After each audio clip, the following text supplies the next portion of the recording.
Awesome. Hooray. Success, everybody. Okay.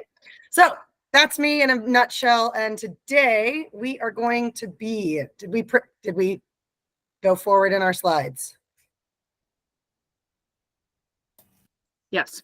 Okay, fantastic. Okay. I think we're on the right track. So just to kind of get started, obviously, I want to make sure that I reiterate there's no information to disclose. There's no conflicts of interest here. We're going to be talking about kinesiology taping. We're going to talk about it in general terms, though. So I'm going to be avoiding discussing individual brands, proprietary products, et cetera, et cetera. I know that there's about 8 million brands out there, but we're going to kind of speak to this in general terms. All right, so let's just start off with our objectives. We've got 4 main objectives. We're going to define what kinesiology tape is. We're going to outline its various applications. And then we're going to identify the contraindications and the indications for kinesiology tape. Then we're going to actually compare and contrast some of the research effectiveness of kinesiology tape. But obviously, this is for IATS VNS. So we're also going to make sure that we discuss the direct effectiveness in the industrial setting. And making sure that we talk about how this can relate to worker performance and things like that. Okay. Now, I will say throughout this presentation, I'm hoping that this is more of an open discussion. I don't really like talking at people unless it's my children. So that's not true. But if you do have any sort of questions as we go along, please don't hesitate to go ahead and put those in the chat. And Shelby can interrupt me at any point and just say, hey, we got a question, okay? I will actually be asking for feedback throughout. So if we've got some answers, I have no problem sitting around and waiting until you respond. So we'll be good to go. Let's get going since we've started a little bit late anyway. But just a little background on kinesiology tape. It was started with this individual, Dr. Kenzo Case, in the 1970s. He was actually a chiropractor. And he grew up, he was just really sick all the time and nobody really had answers for him. He had a lot of general pains and aches, and he wasn't happy with the current medication options that were out there for him. He wanted a conventional method that would help him without having to take pharmaceutical interventions. Then in the 2012 Olympics, it got super popular, primarily from swimmers and volleyball, as you see there. I don't know how many of you guys were watching the Olympics in 2012, but that was when it went from, you know, every once in a while you would see a little bit of kinesiology tape on somebody to everybody and their mom had kinesiology tape all over them. So there's a lot of different types of kinesiology tape, but the biggest part about kinesiology tape is the elasticity properties with the adhesive application. So most people heard about kinesiology tape around the 2012 Olympics, if not a few years after. And that's when it kind of got popular. So what is kinesiology tape? It's a blend, actually, of cotton and nylon. And the biggest part that they do is they do this kind of mesh pattern with the fibers to create for that flex and that stretch of the length of, that you can then pull it to. That allows for it to have that 130 to 180% stretch when you pull on it. Now, what a lot of people don't realize is it actually starts off with about a 10% stretch when it's on the stickiness, but we'll kind of get into a little bit of that itself. It is heat activated, so that adhesive that we have on the back of the kinesiology tape is an acrylic adhesive, and that is actually heat activated. So when you see athletic trainers that are kind of rubbing and heating up that area, it's not just because it looks cool. It actually is heat activating that elasticity or that activation of the adhesive, and it makes it stick a little bit better. It is obviously safe to apply directly to the skin, which makes it a little bit different from most of our other tapes out there where you do need something underneath it. So what do we use it for? This massive grouping of pictures is just a few of the kind of basic options that we have. You can use it for blood supply, to help with the lymphatic system. You can help with supporting muscles. That's the one that most people are aware of. Most people think of it for supporting muscles and alleviating pain, but it can also be used. So you see the little donut looking ones on this picture. That one, those are used for actually for trigger point relief. And there's all sorts of different options as well. There's a lot of people that also know about it for stabilizing joints, right? If you've got a loose joint or a joint that's having some sort of instability, you can utilize it for that as well. You can have them pre-cut for easier use, right? When we're all out in the field and we know that we're having to go out onto the floor. Let's say you're working in a distribution center, right? You don't want to have to carry 1,000,000 pounds of things with you just to get out there. If you already know what you're going to be applying to this individual, to one of your employees, you can go ahead and have it pre-cut and ready to go so that you can just apply it once you get out there. The nicest thing about it is that it does allow air and water to pass through it, right? So that means we don't have to worry about taking it off to take a shower. A lot of people in the industrial setting need to shower more often than others. So we want to make sure that they can use it. The other part of that is we get a lot of people that need to wash their hands regularly, and it's perfectly acceptable for that. The other side of it is it's really easy to learn for healthcare practitioners specifically. It's also great for any of your physiologists or anything like that. Really, if you know anatomy and physiology and you know the biomechanical lines of pull for muscles, then you can apply kinesiology tape correctly. The biggest thing after that is just, how much stretch are you pulling and which directions are pulling. We're going to go over a few of the applications here in a little while. It's a really quick and easy sort of treatment time, right? You just pop it on and have a nice day. So for a lot of people that want just a really fast, they get in there, they get taped up and they get out of there. It's a really great option. And then it can last on your skin for several days. Typically, we say that it lasts about 3 to 5 days. But then again, I always like to make sure that you give a little bit of a caveat on that because everyone's skin is a little bit different.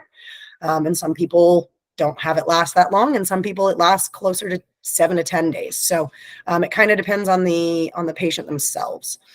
But it can then take your treatment that takes, less than 5 minutes and prolong that effectiveness for multiple days on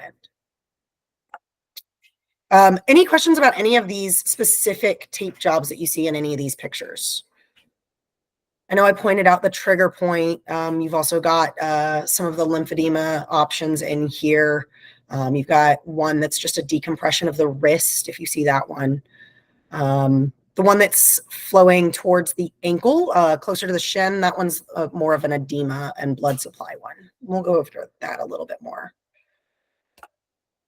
All right, so what is the purpose, right? We've got 4 main purposes of kinesiology taping. Dr. Kenzo Case himself, one of his really good quotes that I really like is, by mitigating pain and swelling, improving posture, nerve gliding, scar mobility, one can just heal themselves. So we're giving them that option to kind of heal themselves. And we started off with the primary purpose, which is why Dr. Kenzo Case, created the kinesiology taping at the beginning, which was pain mitigation. We'll dive into that a little bit deeper here in this next slide. But the other things that we can use it for are decompression, right? So we can relieve pressure from an area of the body, allowing those nerve endings and the tissues to kind of actually get some more blood flow going, get some nociceptive feedback, things like that. We also can work on neurosensory input, right? So we can actually re-educate the sensory cortex of the brain. And then one that is on more of the cutting edge side of what kinesiology tape is being utilized for is performance enhancement, and actually training those smaller muscles to do what we want them to do. But the greatest part for us is that kinesiology tape is an OSHA approved first aid technique. Oh, woohoo. All right. That's always a huge one for us in the industrial setting. So our primary purpose of pain mitigation, right? We put the kinesiology tape on. How does it actually do any sort of pain mitigation right away? It's all through what we call the gate control theory. Now, some of you guys have heard of that. Some of you guys have not. I'm a bit of a nerd when it comes to pain theory, so I'm going to try to keep this one a little bit short, but I get a little excited because pain control is super cool. You got a bunch of different types of signals that are coming to and from the brain, right? Your afferent signals are the signals that are coming from the body and they're going up to the brain. And you got some that are a little bit faster and some that are a little bit slower. What's nice is that most of your nociceptors are a little bit slower, right? So they can't quite get to the brain as quickly as, say, the sensory input on the skin, right? So what we do is we give that sort of skin level sensory input, okay, to that to those proprioceptive feedback or proprioceptors on the skin. And basically what it is there's, imagine a gate, right? And all of these signals are trying to get through the gate. And the good ones, the good proprioceptive feedback, is getting to the gate faster than the nociceptors. The nociceptors are obviously those pain signals, right?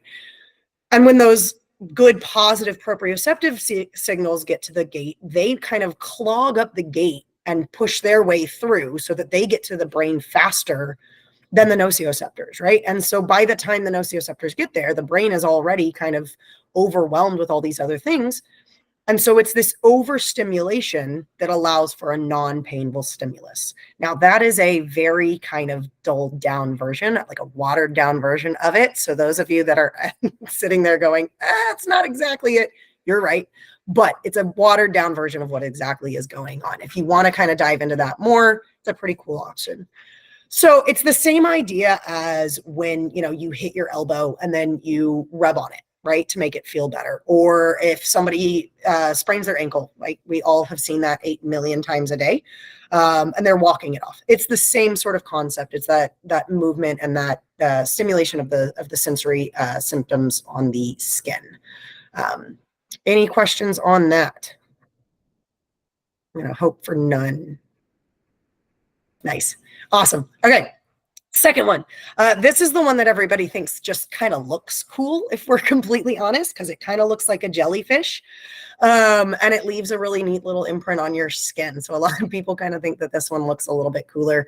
But really, it's a nice option for any of those really deep edemas, right? I see it a lot with like quad contusions, calf contusions, things like that, right? When we've got these really large areas of swelling and blood flow restriction and things like that.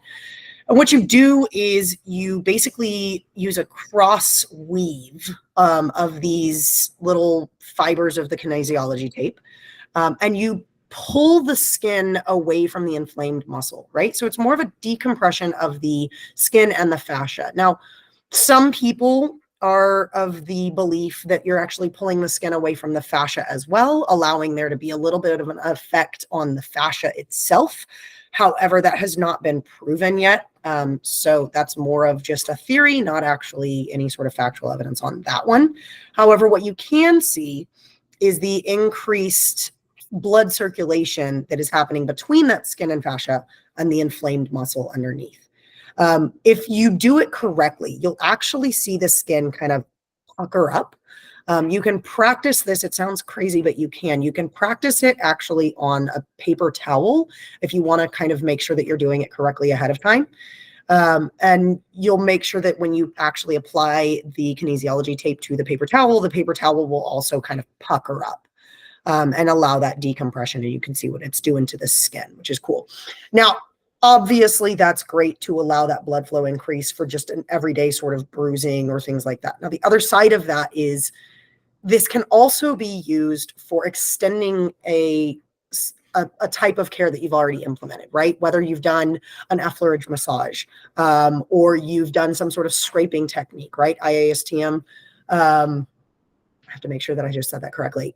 You can then apply that kinesiology tape in the decompression manner, and it will extend the effect of the blood flow and the circulation that you just started utilizing and that you just started kind of pushing around. It will extend that and allow it to last longer so that you don't have to follow that employee around just massaging them constantly.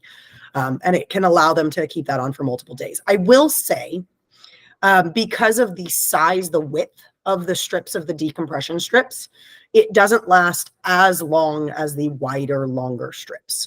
So if you're getting a 3 to 5 day return on the wider strips, you're probably going to get closer to like a 2 or 3 day return with these decompression strips.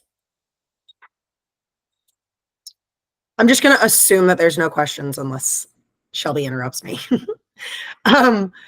So let's talk about the neurosensory input, right? Okay, we're targeting that cortex of the brain. So this is more along the idea of re-educating your brain. So when we have somebody that has a painful stimulus and they want to come back, right? We want to teach that sensory cortex that it's okay to move. This is that motion is lotion kind of concept.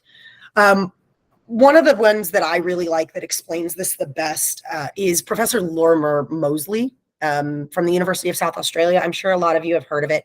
If you've ever researched any sort of pain theory in the back, everybody refers back to his little TED talk. It's phenomenal. And I'm going to break it down really, really short. Basically, it's this concept, that he utilizes himself actually, but he says he's walking through the basically the brush, right, in Australia, and he gets kind of, his leg gets brushed by a piece of grass, and he thinks nothing of it. And then a week or two later, he wakes up in the hospital coming out of a coma. It actually turns out it was a very venomous snake, and he almost died. So he gets better, goes out to that same brush and starts walking around, because apparently he doesn't learn his lessons, but goes back out to the same brush, gets a piece of grass that brushes up next to him, and he falls down on the ground in agony. But this time it was just a piece of grass. And what it is that his brain has learned that the last time he felt that pain, it tried to kill him. So his brain associates that feeling with near death. So what we have to do is then re-educate that brain to say, no, it's just a piece of grass. It's okay. It's the same concept with the kinesiology tape when we're using it for this neurosensory input. If you have an area that is overstimulated or responds hyperbolically to a situation, you can use this kinesiology tape to basically desensitize those nerves and re-educate the sensory cortex to allow yourself to actually not feel those same levels of pain when you're getting some sort of sensory input anymore. It's the difference between, people that have been injured a million times and they're like, oh, no, I'm just sore this time. And they can figure out the difference. So helping them learn that sort of concept. So prove it, right? We always have to have a little bit of evidence, right? So there's more and more evidence coming out. Every little bit helps, right? But what we've recognized is we can continue to see improvement in so many different levels that our research is kind of exploding. But what we've recognized is mostly that it improves the function of the fascia, right? Okay. We've also seen that it improves the function of muscles, joints. It can actually increase your ability to perform with strength and range of motion. It can tone or even inhibit your myofascia. It can overcome pain. It can reduce lymphatic and blood stasis. We talked about the stimulation of proprioception. It can improve your movement just in general. It can help with coordination by stimulating those proprioceptive feedback nerves, right? And all of these different things come to the same point, which is we're decreasing pain, we're improving our mobility, right? And then at the end of the day, we're speeding up our healing process. So by specifying the region and the tissue for application, the technique and the type of application, they all have to be very specialized to what it is that you're trying to get out of it at the end of the day, right? Are we trying to have that proprioceptive stimulation? Are we trying to have the nociceptive anesthetic? Are we trying to have a correction in our mobility patterns? What are we trying to do? Are we simply trying to stabilize a joint that is otherwise not as stable, right? So this is just four of the more widespread research articles that I really kind of love a little bit. As you can tell, I'm a little bit of a fiend for some of these. So, but they include some of the meta-analysis and some randomized trials and things like that. So let's get to the meat and potatoes, right? Let's get to this main topic. Let's see what we're going to go into, right? So we're going to talk a little bit about one thing that I think gets overseen a lot of times. We kind of overlook it within ourselves, and that is prepping the patient, right? We want to make sure that we coach them correctly. This is going to be on their skin, and they're going to leave our side. So we want to make sure that they know what to expect. The other part that we're going to talk about is tape prepping and the cuts and what we need to do, making sure you're applying it correctly. What applications can we use? What are our indications and our contraindications? Some like root causes that you might see in the industrial setting that then would lead to some ergonomic adaptations or biomechanical adaptations that we can use some of the kinesiology tape to help with. And then we're going to wrap up that section with some self-care and some coaching for yourself, right? So getting started, patient prep. The biggest thing in the world is making sure that these patients actually know what is coming at them, right? Giving them the information ahead of time so you're not just slapping a giant piece of tape on their skin and they're not sure of what to expect. What we forget is there are a lot of people in our culture and in our, especially in industrial setting, that have sensory needs. Okay. And it's becoming more and more common. So one of the things that a lot of people forget is to ask beforehand if they have any sort of sensory needs. Do you have any sort of hypersensitive skin? Do you have any sort of, any sort of discomfort when it comes to wearing a Band-Aid? If a Band-Aid bothers you, you probably don't want to walk around like our poor pregnant woman in this slide that has tape all over your belly, right?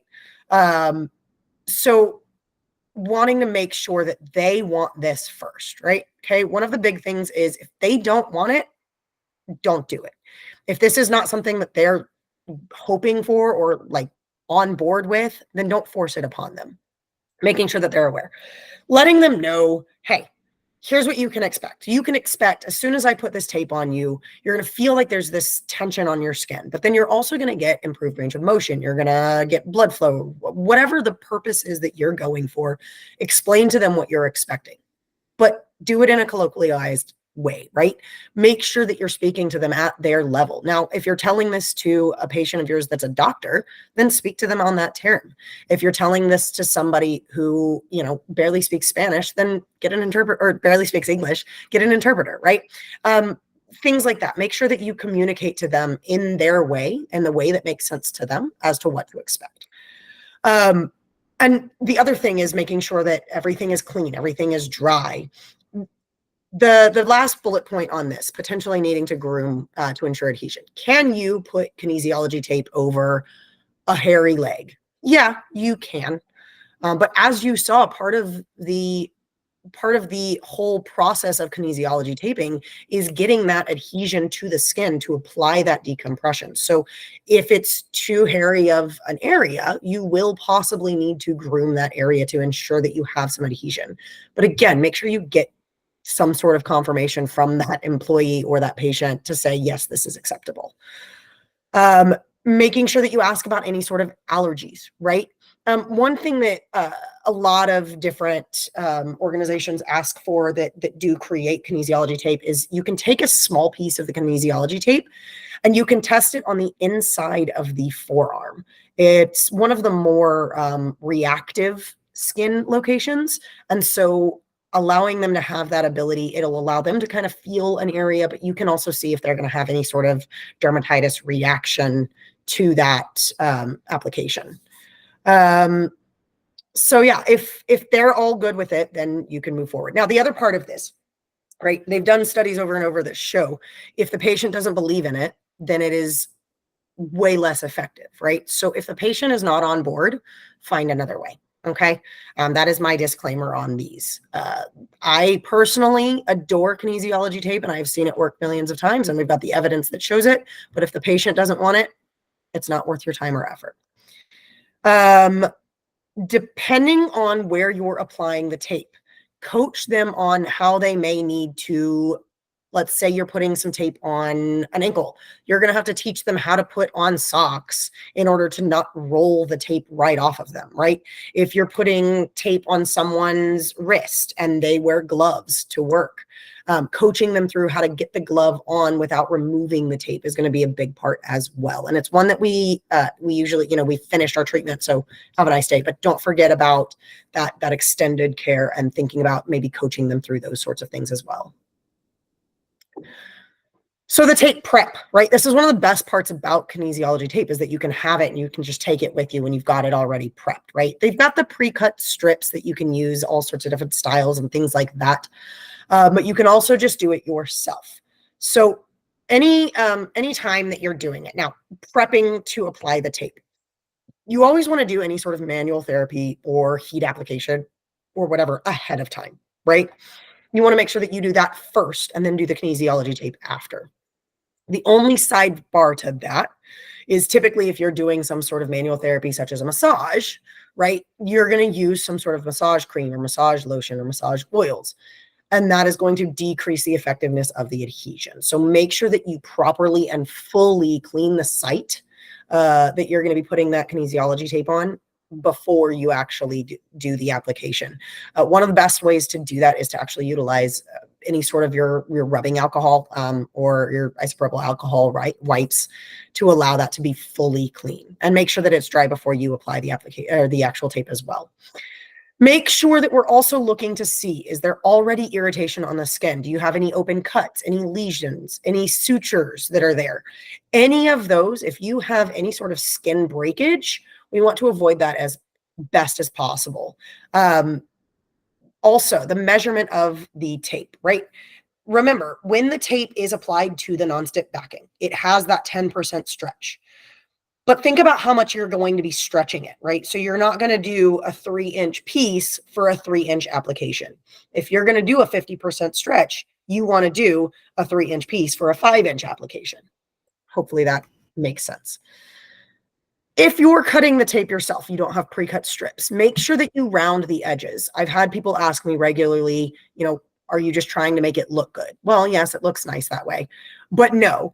If they're cornered off, if you've got the straight across strip, it's actually more likely to get caught on things, and it's going to peel up a lot faster, right? So making sure that you have all of those different options and that you've cut it in a way that it is going to be effective for whatever outcome you're looking for. So if you're looking for a trigger point release and you've cut a Y, we're not really going into the same situation, but you want a donut instead, right? You want to have that little circle. Things like that. So making sure that you've actually kind of planned it out in your brain and you're actually going the route that you're wanting to. We'll go into some specific applications here in just a minute. The anchor should be approximately 1.5 to 2 inches based on where you are. Now, obviously for a smaller area, you're going to have to make that a little bit smaller, but the anchor should be applied with absolutely zero stretch. Okay. That includes removing the 10% stretch that was on the tape when it was still adhered to the nonstick pad. Make sure that you get that anchor positioned, and then you pull in the line of pull with whatever percentage of pull that you're wanting, right? Whatever stretch percentage is applicable for that specific end result that you're looking for. Then after you've actually put the tape on, one thing that this doesn't say, and I should have added to this slide, is make sure that you actually do a little bit of rubbing through the tape to make sure that it's completely adhered, and adding a little bit of that static heat to it to make sure that we get a little bit of heat application. And then you're going to want to make sure that it's completely dry before they leave.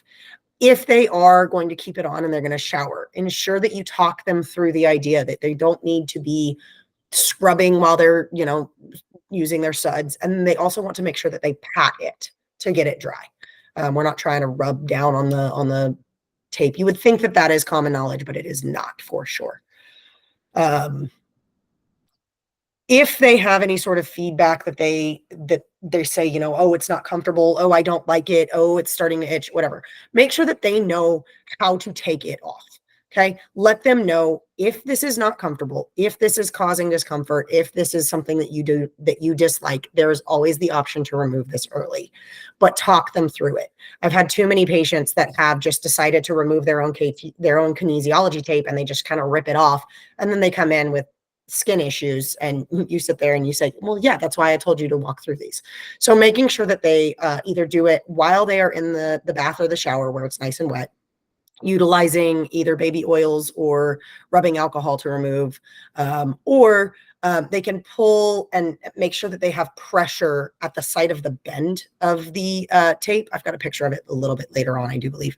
But if they can make sure that they are providing some sort of resistance to the skin so that the skin is not being stretched as you are removing the tape. So let's get into some specifics, right? Okay, our primary thing, that pain relief, right? So you've got the donuts for trigger point release, as you saw on our previous slide, but then you've also got these other options, right? It usually requires about 1 to 3 pieces of tape. One piece of tape is going to be that stabilizer. It's that joint stabilizer. You're making sure that one of them is running along the length of whatever muscle is causing them discomfort.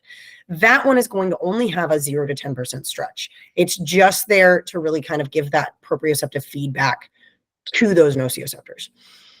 The second and possibly third strips are going to be decompression strips, and those are going to run directly over the site of pain. And those you're going to do about a 5 to 50% stretch. Now, caveat, I have never had a patient that has wanted 5% stretch. Okay. So closer to 25 to 50 is usually the range that you're going to look at. You always want to make sure that they start in that position of muscle stretch. This calls it muscle length, but muscle stretch, right? So you put the muscle on stretch, and then you apply the tape, and then you allow them to relax. Okay. And that is usually going to stay on for about 5 days. 3 to 5 days is the range that I typically allow to just give for a little bit of wiggle room on either side. But that one will typically stay on for about 5 days because you're getting a little less pull on it. For lymphedema or circulatory enhancement, right? Okay. This fluid dynamic application, that's what its fancy version is called. But basically, this is for your edema buildup. This is for your bruising. This is for any of those types of things. If there is an open wound, again, do not apply. However, if it's fully closed, this is a great option. You're going to apply it in that basket weave pattern that you see on this foot right here. And you're going to actually apply the anchor first, but it's going to come proximal typically, right? The anchor goes where you want the fluid to flow. Okay. So imagine that that is your arrow, and wherever you want that fluid to flow, that's where you're going to place the anchor. And then you individually will stretch out the other edema pieces. Okay. Now, this one will typically only stay on for 24 to 48 hours. You don't necessarily want to leave it on too much longer than that, because at that point you're creating different pools. You're not actually completing that sort of process. So instead of leaving it on as long, you want to change it up every 24 to 48 hours. And when you do that, try to place the anchors to where you're going to get a little bit different of a line of pull so that you can kind of adjust where that fluid is going, right? So that you can get max results. I do have a quick question for you guys. Has anybody here actually used kinesiology tape for bruising or swelling? Oh, I heard a bleep. Yeah, we got a couple people raising hands, People, fantastic. saying yes in the chat. I have specifically. Awesome. Yeah, it's kind of fun. I like the pattern that it leaves on the skin, if we're completely honest. And it's kind of fun for the employees to see it actually functionally working. So that's cool. I like that some people have actually done that. All right. Posture. Let's call a spade a spade. Right now we live in America and everybody has upper cross syndrome. We all sit around with upper cross posture, right? We've all got text necks in some way, shape, or form. That said, some people, it can then progress a little bit further and they need a little bit more love, right? So posture taping has kind of exploded over the last few years. It's more of a coaching tool rather than an actual stability tool, right? You're not actually giving that body feedback to hold the shoulders in the position, but it's more of a coaching tool to every time your shoulders start to slouch, it kind of reminds the employee or the patient to kind of, oh, right, I should sit back up. Oh, my shoulders should be back. Oh, I should be pulled in this direction, right? Whether it's for lumbar torsion or for thoracics, or they've even got some cervical posture tape options for you. But when you do it, when you apply it, it's less about the stretch that's put on the tape, and it's more about the exaggerated good posture. So you want to put them into proper postural alignment and then exaggerate it, right? Get past that. You want to make sure that the tension is going in the direction of the line of pull that you want, right? So think about the shoulders. Let's say you're doing the one on the top right, okay? That crisscross pattern. You want to start at the anterior portion of the shoulder and pull back and down, right? Because that's the line of pull that we want to give for that coaching, for that prolonged effectiveness, okay?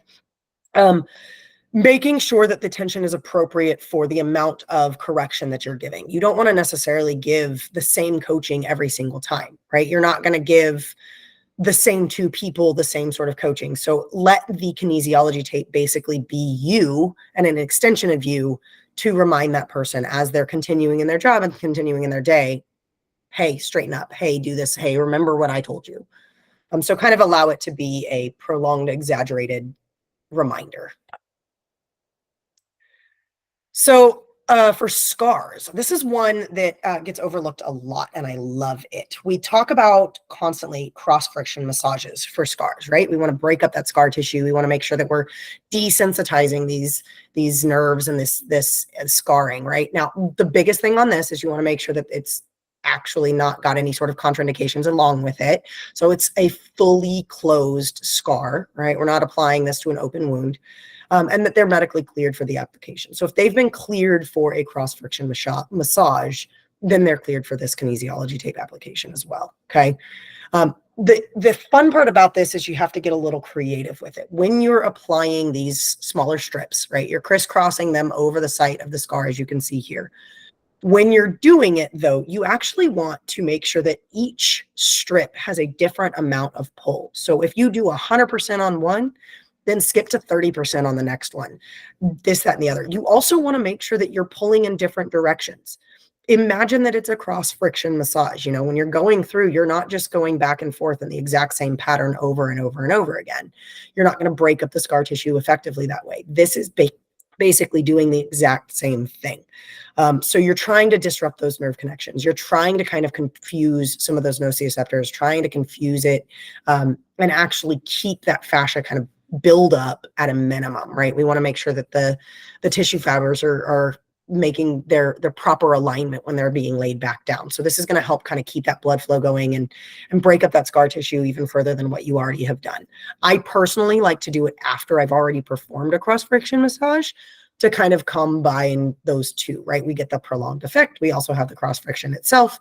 And now we've got all three of these things all working together. Now, this one, has anybody actually used this technique? This one I get a lot less of. Anyone? I hear no dings. Yeah, no dings. No dings. I've never used it. Somebody, David did say in the chat that he's never used it. I'm gonna be honest, it's the first time I've seen this technique. Fantastic. So yes, I got one. Love it. Okay, so let's talk about the industrial setting itself, right? So what are some of these things that we see on a regular basis in the industrial setting that leads to some of these injuries that typically are exact indications of when we want to utilize kinesiology taping, right? Some of that is going to be our upper extremity overreaching, right? Goodness. Repetitive stresses on those shoulders. Let's talk about it. It's all the time, right? So we've got our chicken winging. Always, especially in our younger population. I see it constantly in that chicken winging. Doing a single arm lift, right? All of these things lead to some of these. These are typically the MOIs that we see that lead to possible utilization of kinesiology taping in the future, right? One thing that a lot of people don't think about is, you know, if you're in a warehouse type situation, or if you're in manufacturing, or you're in an area where everybody's wearing steel-toed boots, right? Okay, we all have the safety shoe issues. And that immediately leads to, you know, most of them have an improper fit on them, right? And most of them are getting some sort of contact stress every single time because they're walking on concrete or things like that, right? And they're getting that stress to that lower extremity, right? We're getting some of that plantar fascia swelling, things like that, right? Those things are things that we forget about on a very regular basis because a lot of people think, oh, my feet hurt. Okay, well, yeah, but it's things that we can actually help with a little bit. Obviously, we've also got the spinal things. Everybody thinks about those when we think about overuse and torsion and things like that. So all of that, but also the static postures too, right? If you've got somebody that's just standing still all day, that's going to have just as much of a detriment to that spine as if they're just twisting constantly. Maybe it might take a little bit longer, but it's still going to affect them, right?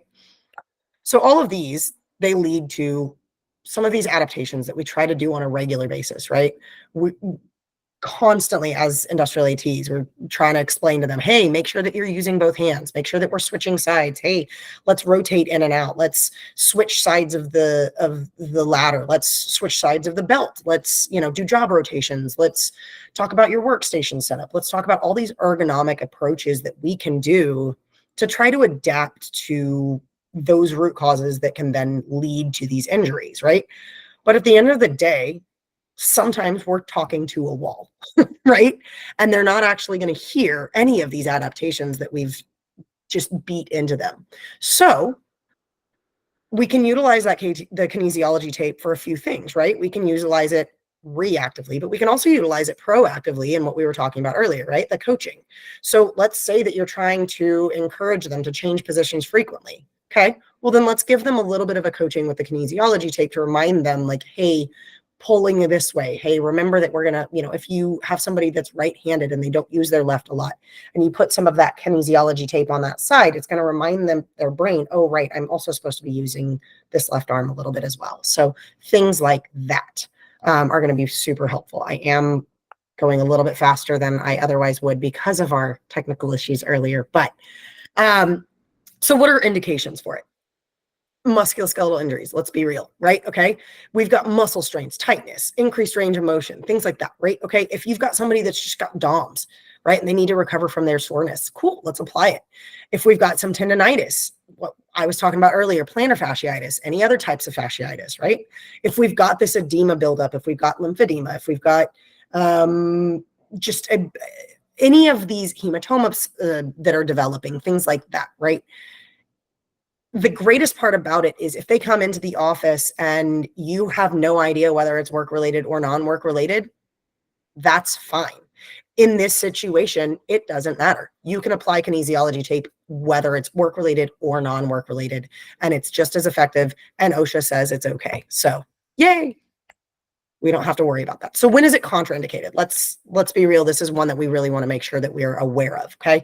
So we've talked about the surgical sites, open wounds, things like that. Okay. Inflammatory skin conditions. Let's say they've got eczema in an area that's not flared up at the time. Well, knowing that is going to help you. You may not want to put that over that area, or you may just have to wait, let them make that call themselves. Right. Other contraindications that you may not think of: kidney disease. Right? Okay. If they've got some sort of kidney disease, utilizing kinesiology tape to help relieve some of that pain is actually detrimental to them, because a lot of times we don't want to increase the circulation in that area. Right. So thinking about those sorts of things. Okay. I say this wrong every single time, but thrombophlebitis. I got it. Things like that, right? Let's say they've got a superficial or they've got a DVT, right? We don't necessarily want to use kinesiology tape in that situation, because we don't want to improve the blood flow or the circulation at that time. We want to avoid that. One of the things that a lot of people don't think about is cancer, right? A lot of times if we utilize this with a cancer diagnosis, it can be detrimental to the way that their lymphatic system is responding to whatever they're doing at the time, right? And so any of those situations, those are immediate contraindications, and you want to reach out to a medical professional that is higher ranking than we are, right? Go up your chain of command and kind of reach out to your medical director at that point, and get some further help in that. Okay. Claire, we do have a question. Awesome. How long would you leave scar tissue taping on for? Excellent question. For me, and what I've seen in the past is 3 days. I personally like 24 to 48 hours, similar to edema buildup and things like that, because I feel like it can kind of push it a little bit faster. But what it says in the research and in the documents out there is 3 days is the accepted protocol. I just personally like to change it up a little bit faster than that. Great question. Love it. Any questions on our contraindications?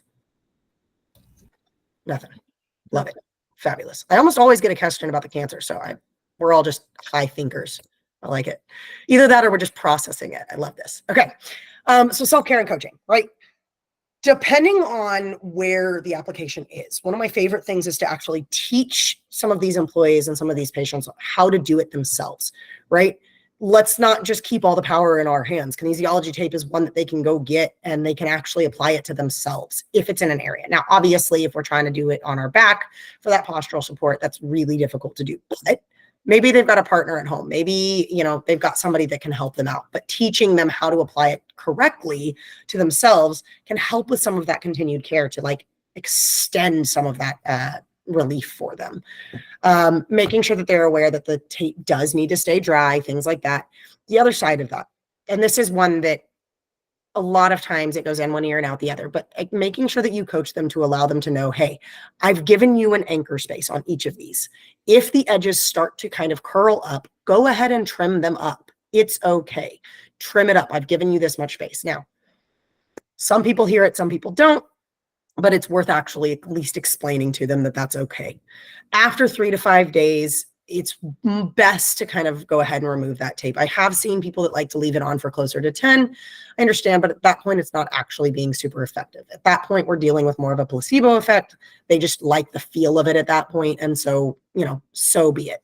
It's not going to be detrimental past 5 days, but the basis of the adhesiveness and the elasticity wears out after about 5 days.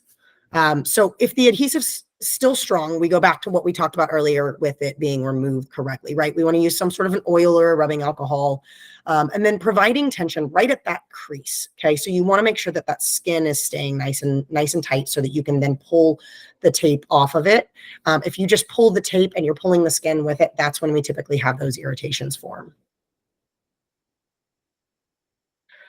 I have a bunch of case studies, but I do believe that we are going to run out of time with some of them. So I'm going to jump through and get a couple of these. So this one, right? Okay. We've got a non-occupational knee discomfort. They were mowing the lawn, doing some spring cleanup on a day like today. I don't know where you guys are. I'm in Texas and it's beautiful here today.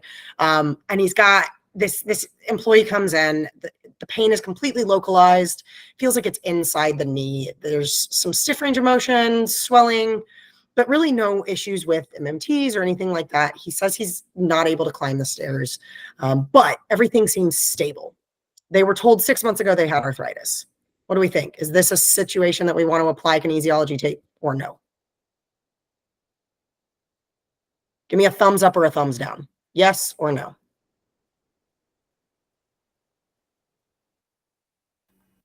We have some thumbs up. Love it. Any thumbs downs? No. All right, you're all right. That thumbs up just exploded. Ooh, Not sure what that means. that's exciting. Yeah. I don't know, but I'm excited about it. Fantastic. Yeah. So all of this, fantastic. This is exactly the situation. And a lot of times I will tell you, just from my own personal experience, this is exactly the situation that you want to use that kinesiology tape, and they can get that relief almost instantly. And I've seen some people, actually grown men, that break down in tears because of that immediate pain relief. It's really wonderful.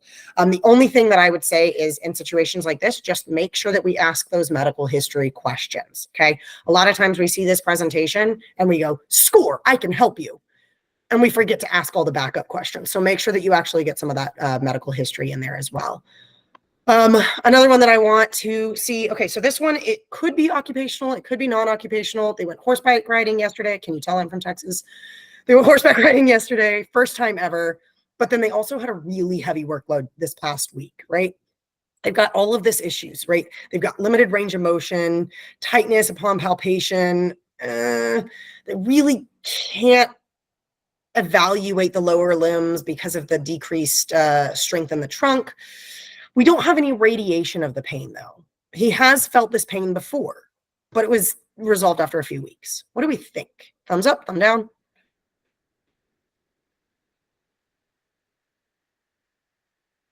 I'm going to say thumbs up. Nice. A couple people are agreeing with me. Awesome. Okay. Maybe I guessed right. Any disagreement? No, not yet. That one exploded too. Somebody Love a good else got explosion. exploded. Makes me so happy. I love a good explosion. Wonderful. So the only thing that I would say is make sure that in this situation that we actually do a little bit of more of an in-depth look into the neurosensory feedback, right? I know that he's stating that he has no pain traveling down the legs or the glutes, right?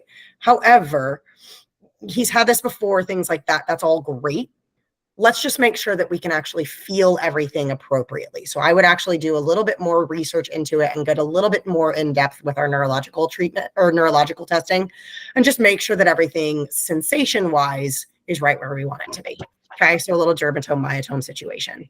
Other than that, I would absolutely agree. And this is back to that idea of it doesn't matter if it's work related or not. Kinesiology tape is the way to go when you have no clue. So that's fantastic. All right. So let's see. Have I bored you, or were you actually listening? All right. Let's get at least 3 indications of kinesiology tape usage. When would you use it? Let's throw them in the chat. Each person can just give one. We I have don't need- edema and bruising. Beautiful.